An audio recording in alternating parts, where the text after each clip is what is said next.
bridge to heaven. Located not far from my house, along Jalan DAKATA, Penampang stands a newly rehabilitated bridge connecting Kampong Kambau and Kampong Dungkahang with the catchy signage, "Bridge to Heaven."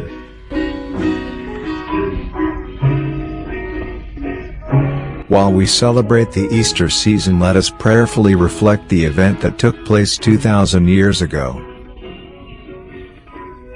We can fly a plane around the world, we can take a ship across the sea, we can drive a car on a holiday, but we can't build a bridge to heaven.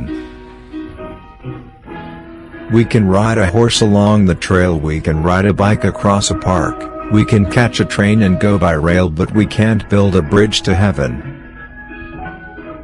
Only Jesus could build a bridge to heaven with just 3 pieces of nails and 2 pieces of wood.